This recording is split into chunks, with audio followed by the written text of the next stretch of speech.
ترجمہ اصحاب تھا، ہجوم عاشقاں تھا، اور حضور کی صورت میں جو انعام خدا بندی ہے اس پر محفل نور سجی تھی۔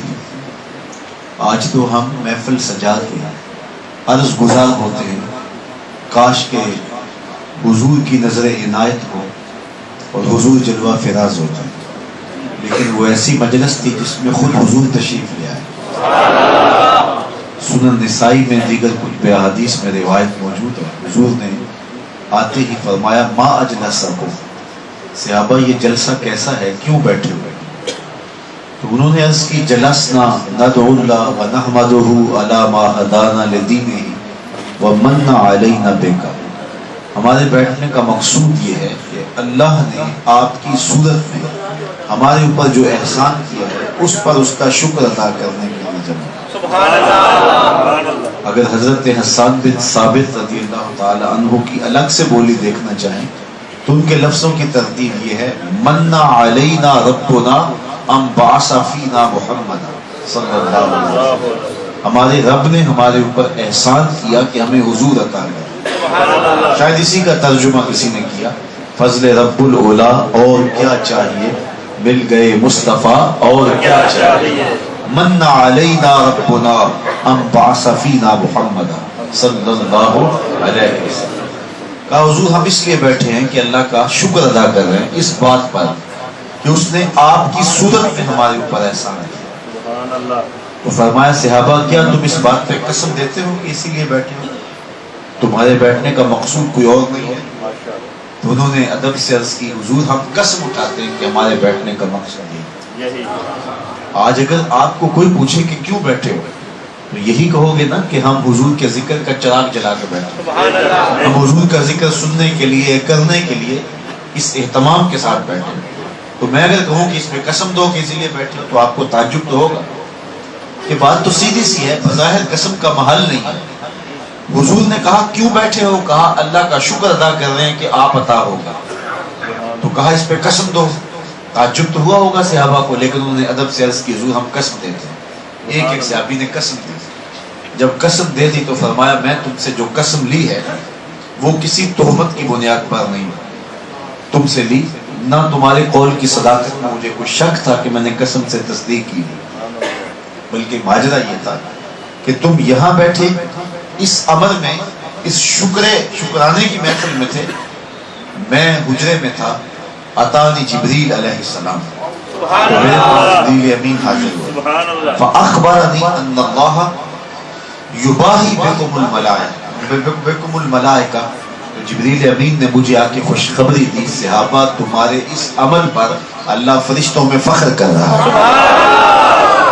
وہ کون سی بات ہے جس پر رب فخر کر رہا ہے کہ صحابہ مل بیٹھ کر کے حضور کی صورت میں جو انعام خدا بندی ملا ہے اس پر شکریہ ادا کر۔ یہ وہ مجلس ہے جس پہ ملا اعلیٰ میں رب بھی ناز کر رہا ہے، فخر کر رہا ہے، دیکھو میں نے نعمت دی، یہ کتنے شکر گزار ہیں کہ اس نعمت کا شکریہ ادا کریں۔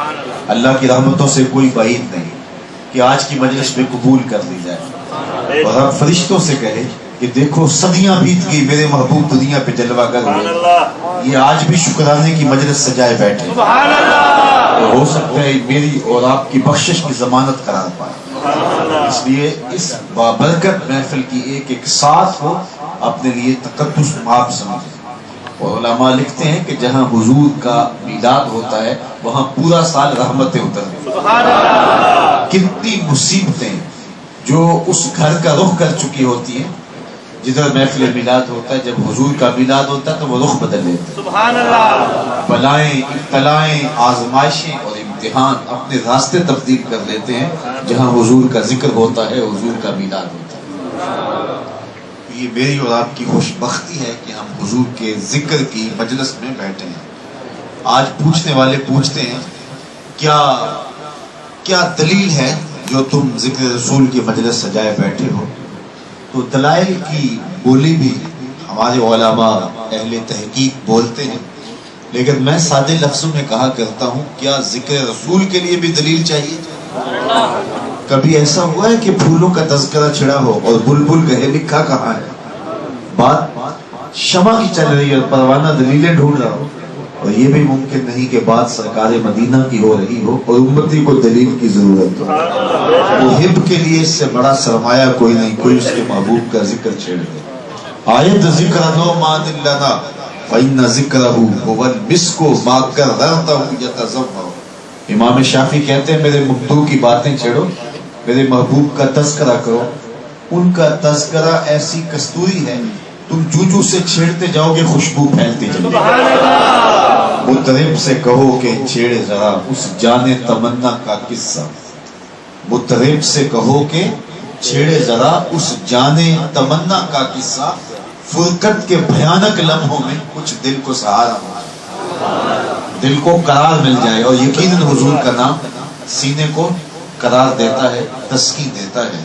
تینو سینے دی میں ٹھنڈ آکھاں، شہد گلاب دے کھانڈ آکھاں، تو وہ نام اتنا میٹھا ہے۔ یہ نام کوئی کام بگڑنے نہیں دیتا، بگڑے بھی بنا دیتا ہے نام محمد صلی اللہ علیہ وآلہ وسلم۔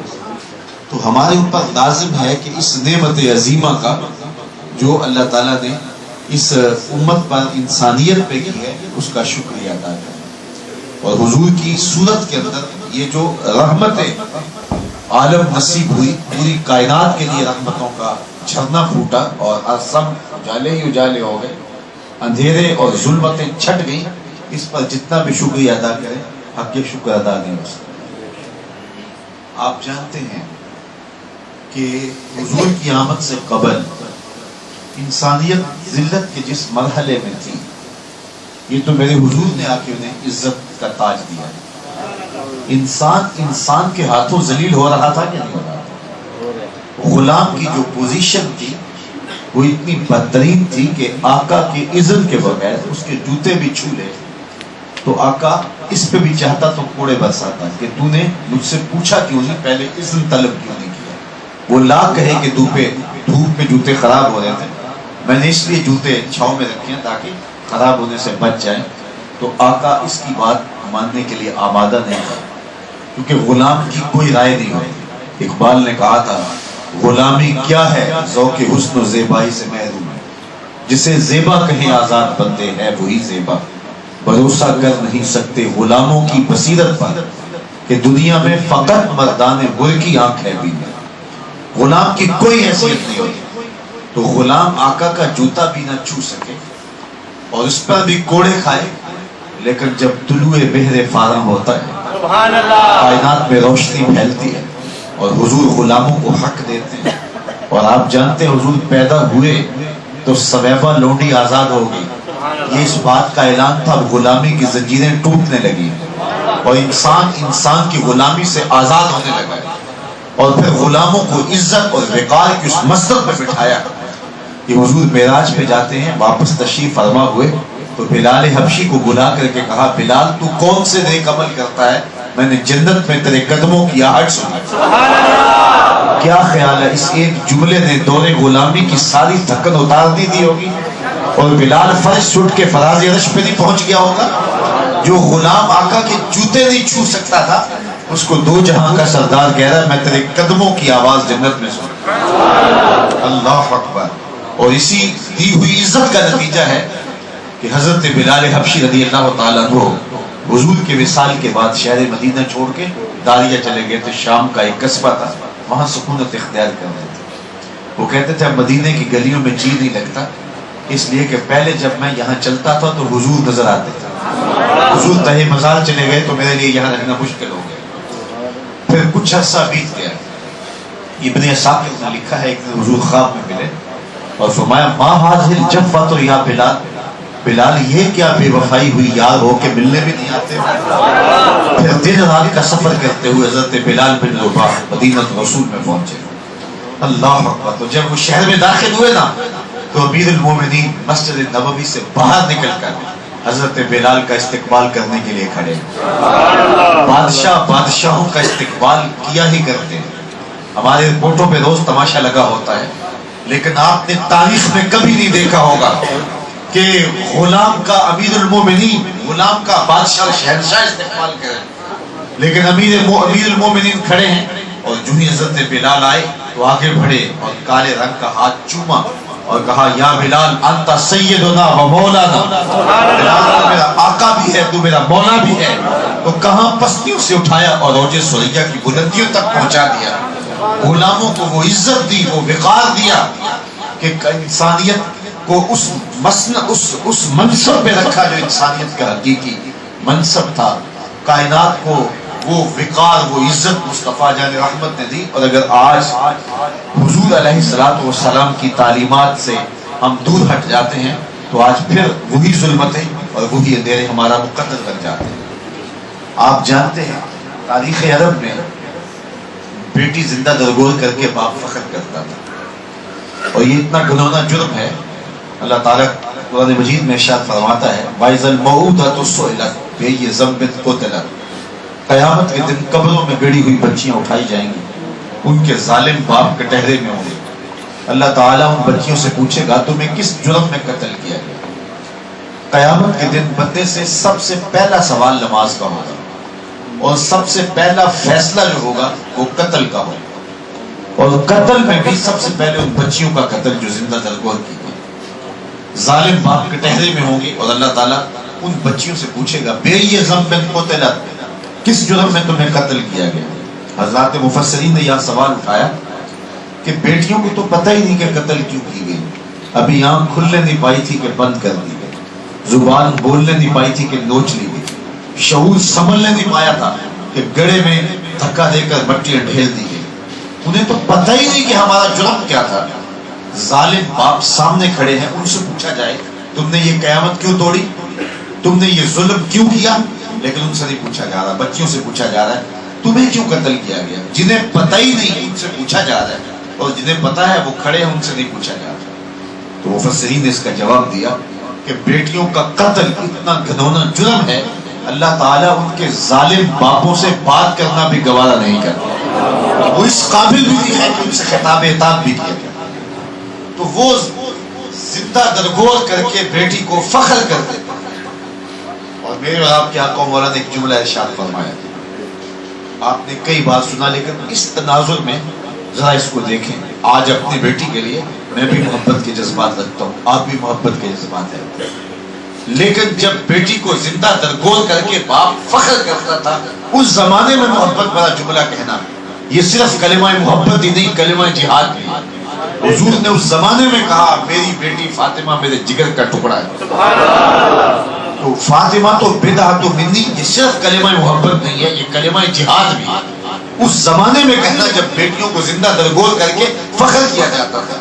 اور صحیح روایت میں آتا جب سیدہ فاطمہ آتی حضور استقبال کرتے فَأَجْلَسَ فِي مَجْلَسِهِ، اور انہیں اپنی مسند کے اوپر بٹھاتے، دنیا کو بتاتے کہ بیٹیاں کس وقار کے لائق ہیں۔ اور آج بیٹیوں کے لیے جو محبت کے جذبات ہیں یہ صدقہ ہے میلاد والے رسول کا۔ میں اپنے شہر کے ایک بازار سے گزر رہا تھا، ایک بوڑھا شخص مجھے ملا جس نے اپنی جھکی ہوئی کمر پہ بوریاں لاتی تھی اور مزدوری کر رہا تھا۔ شناسائی سے رک گیا، میں نے کہا کہ اس بڑھاپے میں آپ کام چھوڑ نہیں دیتے؟ تو اس کی آنکھوں میں نمی آ گئی اور اس کا انداز مجھے آج تک نہیں بھولا۔ اس نے ایسی انگلی اٹھائی، کہنے لگا حضرت ایک بیٹی رہتی ہے میری جس کی ابھی میں نے شادی کر دی۔ تو میں سوچ میں پڑ گیا کہ یہ بوڑھا تو اپنی بیٹی کو زندہ درگور کرتا تھا، یہ بھائی تو قتل کرتا تھا، آج فیکٹری میں اوور ٹائم لگا۔